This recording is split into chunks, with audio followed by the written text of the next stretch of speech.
My time at Edinboro not only provided me with a solid liberal arts education, but it served as a breeding ground for the cultivation of my dreams.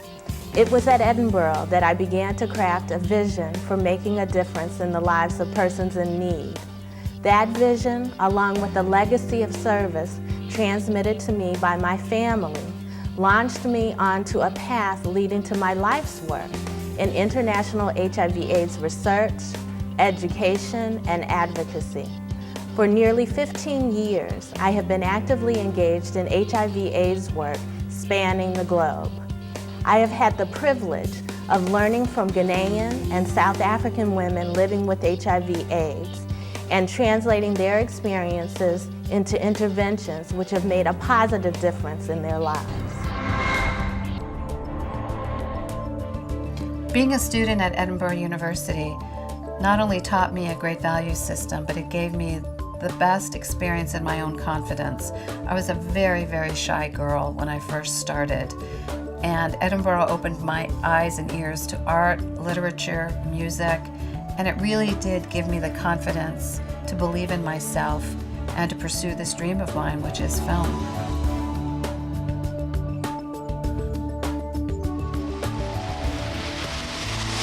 Hi, I'm Jennifer Reed, and along with my sister Terry Reed, we own Relish Inc., a $500,000 a year beach glass jewelry industry in Erie, PA. Edinboro has afforded us the opportunity, both academically and on a personal level, to get to where we are today.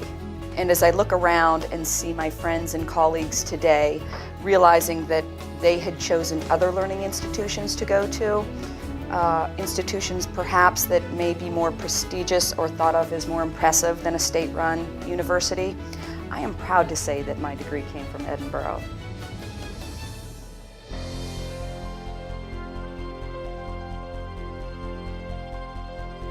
Going to school at Edinboro University was the first real challenge in my life, in my transition from childhood to becoming an adult. My time at Edinboro gave me every challenge imaginable. Personally, professionally, it prepared me to be a leader. It gave me leadership opportunities.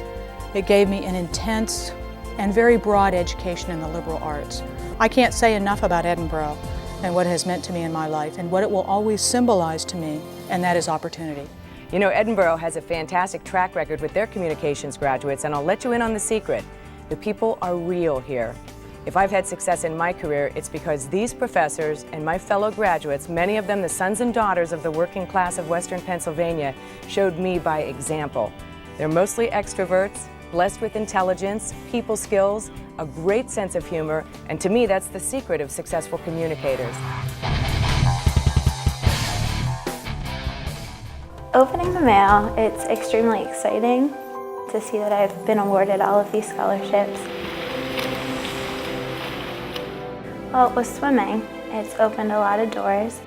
Our 200 free relay made nationals, which is a pretty big deal for the women's team. And I'm actually hoping to get a future job in either a kindergarten or first grade classroom. That would be my ultimate goal. I know a lot of people that have to work 2-3 jobs and take their classes, you know, and plus they want to have extracurricular activities to improve their resume and learn new skills. And you know, because I have this scholarship, I can spend more time working with Tri Beta, the Honor Society, and planning meetings and speakers and doing things like that, that if I had to work and go to school, I might not have any time. And then going on to become a professor, because I really do love teaching. One thing that I think is best about Edinboro's Biology and Health Services Department is that our class sizes are quite small, starting at the freshman level and going all the way through senior and graduate level. And so you get really a lot of one-on-one contact. And although we're primarily a teaching institution, we have very active faculty doing research. And in fact, one of our faculty just got their paper published in Nature, and then we had another faculty member have a paper published in Science. And our students have been placed during the summer at some very interesting places as far as internships. They worked at Presque Isle State Park. We had a student who did one at Harvard Forest and worked with Harvard University, do whale watching in Boston. A good success in placing our students in internship programs where they would like to go. With the scholarship, I do work a lot harder.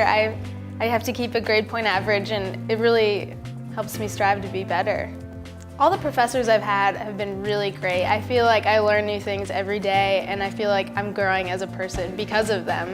I'm in a few clubs. I'm in Clay Club, and then I'm in the Student Art League, and we run the Bates Gallery on campus. My overall goal is to one day be a college professor and teach at the art level, and then have my own studio, teach on the side to like younger kids, and live independently off my work as well.